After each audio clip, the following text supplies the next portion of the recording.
మీ business విస్తరించాలనుకుంటున్నారా? మార్చి 16-17 హైటెక్స్ లో franchise India biggest ఫ్రో expo.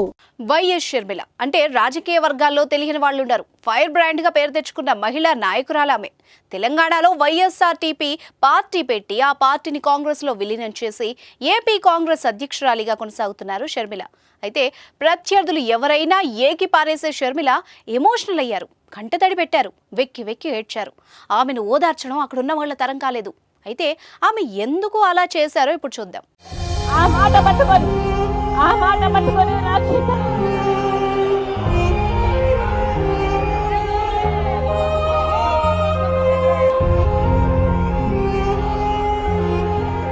గురువారం ఆమె అమరావతిలో మాట్లాడుతూ కాంగ్రెస్ పార్టీ ఏపీకి ప్రత్యేక హోదా కోసం ఉద్యమించాలని నిర్ణయించిందని, ప్రత్యేక హోదా ఉద్యమం భుజాన వేసుకున్న పార్టీ కాంగ్రెస్ పార్టీ అని, గొర్రెల్లాగా ఉండొద్దని సింహాల్లా బయటకు రావాలని పిలుపునిచ్చారు. టీడీపీ అధినేత చంద్రబాబు, సీఎం జగన్ను నమ్ముకొని 10 ఏళ్లుగా గొర్రెల్లాగా ఉన్నామని, ఇక నుంచైనా సింహాల్లాగా గర్జించాలని సూచించారు.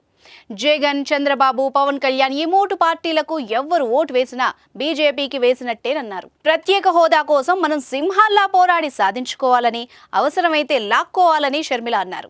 ఏపీ రాష్ట్రానికి నరేంద్ర మోదీ ఏం చేశారని, అటు పవన్ కళ్యాణ్ ఏమో ప్రధాని మోదీ అంటే గౌరవం అంటున్నారని, అసలు మోదీ డిఫాల్టర్ కాదా? ఇచ్చిన హామీలు ఒక్కటైనా అమలు చేశారా అని ప్రశ్నించారు. ప్రత్యేక హోదా లేదని, పోలవరం విభజన హామీలు అమలు కాలేదని ఆవేదన వ్యక్తం చేశారు. తన తండ్రి వైఎస్ హయాంలో 54 ప్రాజెక్టులు ప్రారంభించారని, ఇప్పుడు అధికారంలో ఉన్న జగన్ ప్రాజెక్టులను నీరుగార్చారని విమర్శించారు.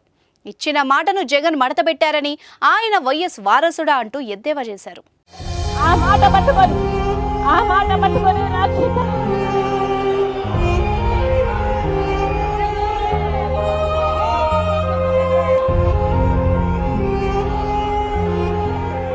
ఇక ఏపీకి ప్రత్యేక హోదా కోసం పోరాడే వాళ్లు లేరు కాబట్టే తాను ఏపీ ప్రజల కోసం వచ్చానని షర్మిల అన్నారు.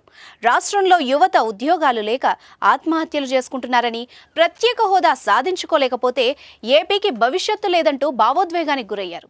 బీజేపీ పాలక ప్రతిపక్షం మోసం చూస్తుంటే తనకే బాధగా ఉందన్నారు. ప్రత్యేక హోదా కోసం కాంగ్రెస్ పార్టీగా డిక్లరేషన్ ఇచ్చామన్నారు.